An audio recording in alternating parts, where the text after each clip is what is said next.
Welcome to another episode of The Couple Who Reads. ഈ മാസത്തെ ആദ്യത്തെ റീഡ് ദ കളർ പർപ്പിൾ.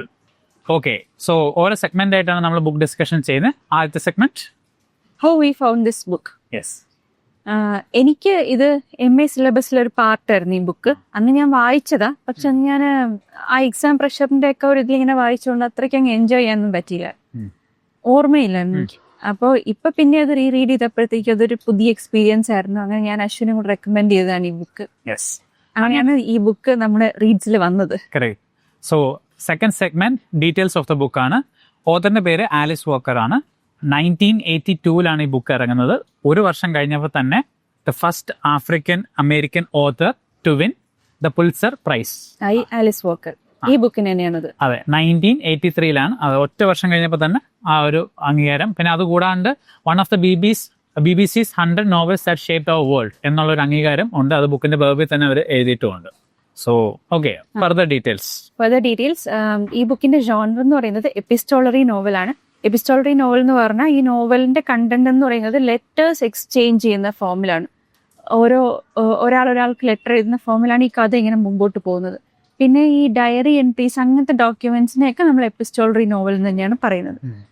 പിന്നെ അതിന്റെ വേറൊരു ഇൻഫർമേഷൻ ഈ ബുക്കിനെ കുറിച്ച് തരാനുള്ളത്, ആലിസ് വോക്കർ തന്നെ കോയിൻ ചെയ്തൊരു ടേം ഉണ്ട്, വുമണിസം എന്ന് പറഞ്ഞ ടേം. എന്ന് പറഞ്ഞാൽ ഈ ഫെമിനിസം എന്ന് പറയുന്ന ഒരു ടേമിൽ ബ്ലാക്ക് വിമനെ ഇൻക്ലൂഡ് ചെയ്യുന്നില്ല എന്ന് പുള്ളിക്കാരിക്ക് തോന്നിയപ്പോൾ പുള്ളിക്കാരി തന്നെ കോയിൻ ചെയ്തൊരു കോൺസെപ്റ്റാണ് വുമണിസം. എല്ലാ ഹ്യൂമൻ ബീയിങ്സിനെയും ഇൻക്ലൂഡിങ് ബ്ലാക്ക് വിമൻ ഇൻക്ലൂഡ് ചെയ്തുകൊണ്ടുള്ളൊരു ടേമാണ് വുമണിസം എന്ന് പറയുന്നത്. അപ്പൊ ഈ ബ്ലാക്ക് വിമൻ എന്ന് പറയുന്നത് ഡബ്ലി മാർജിനലൈസ്ഡ് ഗ്രൂപ്പാണ്. എന്ന് വെച്ചാൽ ബ്ലാക്ക് മെന്നാലെയും ഡിസ്ക്രിമിനേറ്റ് ചെയ്യപ്പെടുന്നു, പിന്നെ white men and white women, white സൊസൈറ്റിയാലെയും ഡിസ്ക്രിമിനേറ്റ് ചെയ്യപ്പെടുന്ന ഒരു വിഭാഗമാണ് ബ്ലാക്ക് വിമൻ എന്ന് പറയുന്നത്. ആ ബ്ലാക്ക് വിമന്റെ കാര്യങ്ങളും കൂടി ഇൻകോർപ്പറേറ്റ് ചെയ്യാനായിട്ടാണ് വുമണിസം എന്ന് പറയുന്ന ഒരു കോൺസെപ്റ്റ് കൊണ്ടുവന്നത്. അത് ഈ ബുക്ക് അതിന്റെ ഒരു വലിയൊരു എക്സാമ്പിൾ ആണ്. ഓക്കെ, സോ അടുത്ത സെഗ്മെന്റിൽ ഹൗ വി ഫീൽ എന്നുള്ളതാണ് അബൌട്ട് ദിസ് ബുക്ക്. ഓക്കെ, അപ്പോൾ എനിക്കൊന്ന് തുടക്കം ആര് പറയാം? ഞാൻ പറയാം. Okay, right. ഇതിൽ കുറച്ച് പോയിന്റ്സ് ഞാൻ നോട്ട് ചെയ്തത്, മെയിനായിട്ട് ഞാൻ ഈ 1000 Splendid വായിച്ചതിന് ശേഷമാണ് ഞാൻ ഈ ബുക്കിലോട്ട് വരുന്നത്. അപ്പോൾ വായിച്ച് തുടങ്ങിയപ്പോൾ തന്നെ ഇതിലും ഒരുപാട് വിഷമങ്ങൾ നിറഞ്ഞതാണ് എന്നുള്ളൊരു രീതിയിൽ ഐ വാസ് സ്റ്റക്ക്. 1000 Splendid നല്ല രീതിയിൽ സ്റ്റക്കായി നിന്നിരുന്നു. പക്ഷേ ആസ് ഇറ്റ് റീഡ്സ് ശരിക്കും ഭയങ്കര ഒരു ട്രാൻസ്ഫോർമേഷനാണ്. ഇപ്പോൾ 1000 Splendid നടക്കുന്നത് രണ്ടുപേരുടെ ഒരു കഥയിൽ ഒരു വീട്ടിൻ്റെ അകത്ത് നടക്കുന്നത് പോലെയാണെങ്കിൽ ഇത് സ്ഥലങ്ങൾ മാറുന്നു, കാര്യങ്ങൾ മാറുന്നു. പക്ഷെ ഇതെല്ലാം പോർട്രേ ചെയ്തേക്കുന്ന ലെറ്റേഴ്സ് എന്നുള്ള രീതിയിലാണ്. നേരത്തെ ദീപ്തി പറഞ്ഞ ആ ഇൻഫർമേഷൻ പറഞ്ഞ പോലെ ഫുൾ ലെറ്ററാണ്. അപ്പം ഞാൻ ആദ്യം വിചാരിച്ചു എങ്ങനെ കുറേ ഓരോ ചാപ്റ്ററിന് പകരം ഓരോ ലെറ്റേഴ്സ് അഡ്രസ്സ് ചെയ്ത് എങ്ങനെയാണ് ഇത്രയും ഒരു പ്ലോട്ട് ബിൽഡ് ചെയ്യുന്നതൊക്കെ ഞാൻ അതിശയമായിട്ട് നോക്കിയിരുന്നു. പിന്നെ എനിക്ക് ഇതിനകത്ത് ഭയങ്കര അതിശയം തോന്നിയൊരു കാര്യം, ഈ എഴുത്ത് എനിക്ക് ഒട്ടും ഫെമിലിയർ അല്ല. ഈ ഇങ്ങനത്തെ പറഞ്ഞോളൂ. ഈ അവർ സംസാരിക്കുന്ന അതേ രീതിയിൽ അവരുടെ സംസാര ഭാഷയിൽ തന്നെയാണ് അതിന്റെ എഴുത്ത് വന്നിരിക്കുന്നത്. അപ്പൊ ആദ്യം വായിച്ചപ്പോൾ എനിക്ക് ഒരിത്തിരി ആ ഒരു പ്രോസസ്സിലോട്ട് വരാനായിട്ട് ടൈം എടുത്തു. പക്ഷെ ആ പ്രോസസ്സിൽ വന്നു കഴിഞ്ഞപ്പോൾ ശരിക്കും ഐ ലിവ് എമോങ് ദം എന്നുള്ളൊരു ഫീൽ ഈ ബുക്കിന് തരാനായിട്ട് കഴിഞ്ഞു. ഇതെല്ലാം കഴിഞ്ഞ് എനിക്ക് ഏറ്റവും ലാസ്റ്റ് പറയാനുള്ളത്, ഒരു സീരീസ് ഒരു സിനിമയൊക്കെ കണ്ടു കഴിയുമ്പോൾ, സീരീസാണ് പൊതുവെ സീരീസുകളൊക്കെ നമ്മൾ കണ്ടു കഴിയുമ്പോൾ അയ്യോ നമ്മൾ ഇനി ആ ക്യാരക്ടേഴ്സിനെ മിസ് ചെയ്യും എന്ന് തോന്നുന്ന അതേ ഫീൽ തന്ന എൻ്റെ ജീവിതത്തിലെ ആദ്യത്തെ ബുക്കാണിത്, the colour purple. So this is how it made me feel. ഇനി how it made me feel, ഇതിൽ ആദ്യത്തെ എനിക്ക് ഭയങ്കര ക്യാച്ചി ആയിട്ട് തോന്നിയത് ഇതൊരു സെൽഫ് ഐഡന്റിഫിക്കേഷനാണ് ഈ ബുക്ക്. ഈ ബുക്കിനകത്ത് സെലി എന്ന് പറഞ്ഞ ക്യാരക്ടർ പ്രൊട്ടഗോണിസ്റ്റ് തുടങ്ങുമ്പോൾ എങ്ങനെയാണോ അങ്ങനെയല്ല പുള്ളിക്കാരി ഈ ബുക്ക് അവസാനിക്കുമ്പോൾ ഉള്ളത്. ഒരു എവല്യൂഷനാണ് പുള്ളിക്കാരുടെ ക്യാരക്ടറിന്റെ. അപ്പൊ എനിക്ക് തോന്നിയെന്ന് പറഞ്ഞാൽ എനിക്കിതിൽ കാണാൻ പറ്റി. എന്ന് വെച്ചാൽ എൻ്റെ ഒരു ക്യാരക്ടറിന്റെ ഞാനിപ്പോൾ ഭയങ്കരമായിട്ട് ഇവോൾവ് ആയി എന്ന് എനിക്ക് തോന്നിയിട്ടുണ്ട്. എൻ്റെ ക്യാരക്ടർ ഇപ്പം എൻ്റെ സ്കൂളിലും കോളേജിലും വെച്ചൊക്കെ പരിചയമുള്ളവർക്ക് ഇപ്പം കണ്ടിട്ടുണ്ടെങ്കിൽ എന്നെ ചിലപ്പം എൻ്റെ ക്യാരക്ടർ വൈസ് എന്നെ ഐഡന്റിഫൈ ചെയ്യാൻ പറ്റില്ല. ഇപ്പം ഞാൻ ഒരു എക്സാമ്പിൾ പറയുകയാണെങ്കിൽ, ഞാനിപ്പോൾ ട്രാവൽ വെറുത്തിരുന്ന ഒരാളാണെന്നാണ് ഞാൻ വിചാരിച്ചിരുന്നത്. പക്ഷെ ഞാൻ ആക്ച്വലി ട്രാവൽ ചെയ്ത് കഴിഞ്ഞപ്പോഴത്തേക്ക് ഞാൻ എന്തൂസിയാസ്റ്റിക് ട്രാവലറാണെന്ന് എനിക്ക് മനസ്സിലായി. പിന്നെ ഇപ്പോൾ ഞാൻ എക്സ്പ്ലോർ ചെയ്യാത്ത ഏരിയാസ് ഒക്കെയാണ് ഞാനിപ്പോൾ എൻ്റെ ലൈഫ് എക്സ്പ്ലോർ ചെയ്തുകൊണ്ടിരിക്കുന്നത്. ഇപ്പോൾ ഈ വീഡിയോ എടുക്കുന്നത് തന്നെയാണെങ്കിലും പണ്ടാണെങ്കിൽ ഒരു ക്യാമറയുടെ ഫ്രണ്ടിൽ വന്നിരിക്കുക എന്ന് പറഞ്ഞിട്ടുണ്ടെങ്കിൽ എനിക്ക് മരണം ആയിരുന്നു. അപ്പോൾ ഇപ്പൊ ഞാൻ അതൊക്കെ ഇപ്പൊ അത് ട്രൈ ഔട്ട് ചെയ്യാനും അതെനിക്ക് പറ്റുമോ നോക്കാനും ഒക്കെ എനിക്ക് അതുപോലത്തെ റെവല്യൂഷൻ എനിക്ക് തോന്നി പുള്ളിക്കാരുടെ ക്യാരക്ടറിൽ. എന്ന് വെച്ചാൽ തീരെ പാവമായിട്ട് ഒതുങ്ങിക്കൂടി ജീവിച്ചിരിപ്പുണ്ടെന്ന് പോലും അറിയാണ്ട് ജീവിക്കുന്ന ഒരു ആളിൽ നിന്ന് ഒരു കംപ്ലീറ്റ് ട്രാൻസ്ഫോർമേഷൻ ആണ് ഈ ബുക്കിന്റെ അവസാനമാകുമ്പോഴത്തേക്കും സെലീൻ എന്ന് പറഞ്ഞ ക്യാരക്ടർ. അതെനിക്ക് ഭയങ്കര അതെനിക്ക് എന്നെ തന്നെ എനിക്കതിൽ കാണാൻ പറ്റിയത് കൊണ്ട് എന്നുവെച്ചാൽ കഷ്ടതകളൊന്നും അനുഭവിച്ചെന്നല്ല, പക്ഷെ മനസ്സിലായി ആ evolving character you can evolve to ഒരു ക്യാരക്ടറൈസ് ആണെങ്കിലും ഒരു ഇവോൾവ് ചെയ്യാം എന്നുള്ളതിന്റെ ഒരു ഗ്രേറ്റ് എക്സാമ്പിൾ ആണ്. Correct, very true. പിന്നെ എനിക്ക് ഞാൻ തൗസൻഡ് ഫിലിംസിൽ പറഞ്ഞ പോലെ തന്നെ എനിക്ക് ഈ സിസ്റ്റർഹുഡ് ഭയങ്കര ഇഷ്ടമാണ്. അതിനകത്ത് ഇപ്പൊ 2 പേര് മാത്രമേ ഉണ്ടായിരുന്നുള്ളൂ, ലൈലയും മറിയം മാത്രമേ ഉണ്ടായിരുന്നുള്ളൂ. പക്ഷെ ഇതിനകത്ത് ഒരുപാട് ക്യാരക്ടേഴ്സ് ഉണ്ട്. അതിൽ തന്നെ ഈ അവര് അങ്ങോട്ടും ഇങ്ങോട്ടും ഇൻഫ്ലുവൻസ് ചെയ്ത് അവരുടെ ക്യാരക്ടേഴ്സ് ഇവോൾവ് ആയി അവർ തമ്മിലുണ്ടാവുന്ന ഫ്രണ്ട്ഷിപ്പ്, ഭയങ്കര അൺലൈക്ലി ആയിട്ടുള്ള ആൾക്കാർ തമ്മിൽ വരെ ഫ്രണ്ട്ഷിപ്പ് ഉണ്ടാവുക, ആ ഒരു സിസ്റ്റർഹുഡ് ഫോം ചെയ്യുക, അതിന്റെ ഉള്ളിലുള്ള ആ വാംത്ത്, അതൊക്കെ എനിക്ക് ഭയങ്കര ഇഷ്ടപ്പെട്ടു. അത് എനിക്ക് ഭയങ്കരമായിട്ട് ഫീൽ ചെയ്യാൻ പറ്റി. ഉണ്ടാവുക ഫീമെയിൽ ഫ്രണ്ട്ഷിപ്സ് എന്ന് പറയുന്നത് തന്നെ അതിനകത്തൊരു വാംത്ത് ഉണ്ട്. അതെനിക്ക് ഭയങ്കര അല്ലെ, അതുകൊണ്ടാണ് ഞാൻ പറഞ്ഞത് സീരീസ് ഒക്കെ കണ്ടുകഴിഞ്ഞിട്ട് നമ്മൾ ക്യാരക്ടേഴ്സിനെ മിസ് ചെയ്യുന്ന പോലെ നോട്ട് ജസ്റ്റ് വൺ ക്യാരക്ടർ, നമുക്ക് ഇതിനകത്തുള്ള എല്ലാ ക്യാരക്ടറും നമ്മൾ മിസ് ചെയ്യുന്നുണ്ടെന്ന് തോന്നുന്നു. Even the bad character that turn good, അവരെ ഇപ്പോൾ നമ്മൾ മിസ് ചെയ്ത് പോകും. ഇനി പക്ഷേ ഹിസ്റ്റോറിക്കൽ സൈഡും ഇതിന് ഭയങ്കര റിലവൻ്റ് ആണ് അല്ലേ. അതായത് അന്ന് കാലത്ത് എങ്ങനെയായിരുന്നു ഇവർ അനുഭവിച്ച കഷ്ടതകൾ എന്ന് പറയുമ്പോൾ ശരിക്കും അതൊരു ഹിസ്റ്ററി ആസ്പെക്റ്റിൽ അത് നല്ല രീതിയിൽ അതും പോർട്രേ ചെയ്തിട്ടുണ്ട്. ഈവൻ ഇടയ്ക്ക് വാറിൻ്റെ കാര്യവും പറയുന്നുണ്ട്. അപ്പോൾ അതും ത്രൂ ഔട്ട് ദ പ്ലോട്ടിൽ അതൊരു ഭയങ്കര ഒരു ഫാക്ടറായിട്ട് വരുന്നുണ്ട്.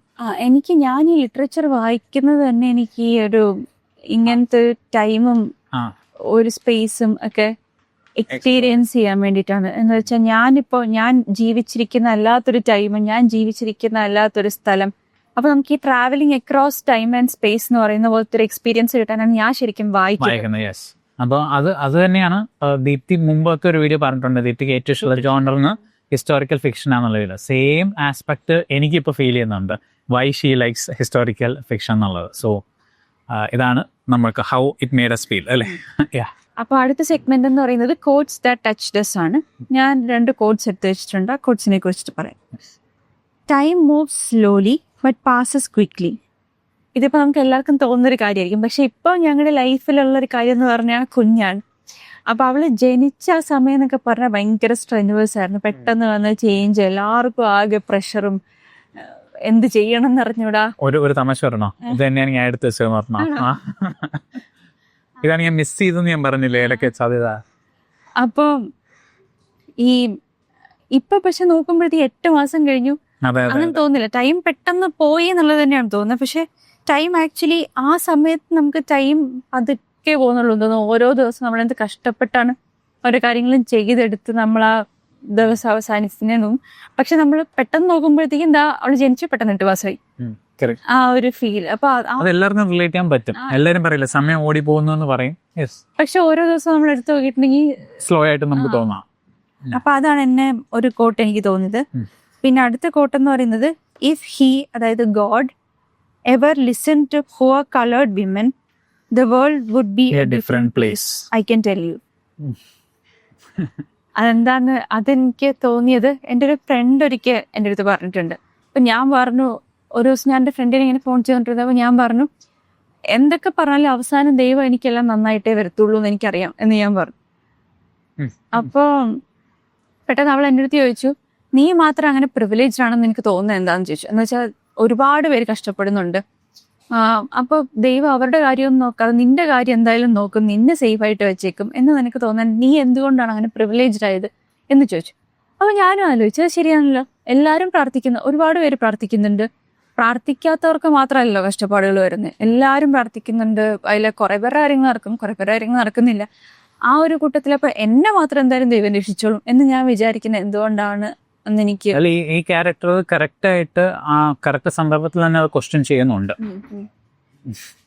അപ്പൊ നമുക്ക് അടുത്ത സെഗ്മെന്റിലേക്ക് പോവാം. അടുത്ത സെഗ്മെന്റ് എന്ന് പറയുന്നത് പ്രൈസിങ് ആൻഡ് ഓഫേഴ്സ് ആണ്. ഈ കോപ്പി ഇപ്പൊ അവൈലബിൾ അല്ലാന്ന് തോന്നുന്നു. ഈ കോപ്പി എനിക്ക് നല്ല ഡിസ്കൗണ്ടിൽ കിട്ടിയതാണ്. ഇതിന്റെ ആക്ച്വൽ പ്രൈസ് എന്ന് പറയുന്നത് 499 ആണ്. പക്ഷെ എനിക്ക് 100 and something 157 അങ്ങനെ നല്ല ക്വാളിറ്റി ഉള്ള നല്ല ബുക്കാണ്. പക്ഷെ എനിക്ക് നല്ല ഡിസ്കൗണ്ടിൽ കിട്ടിയതാ.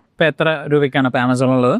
ഇപ്പോൾ ഇത് പേപ്പർ ബാക്ക് 259 റുപ്പീസ് ഉണ്ട്, 35% ഓഫ് ഉണ്ട്. 399 ബുക്കാണ്, അത് 259 ഉണ്ട്. പിന്നെ അതിന്റെ ഹാർഡ് കവർ ഉണ്ട് 699 അല്ലേ? 699. ഡിസ്കൗണ്ട് ഉണ്ടോ?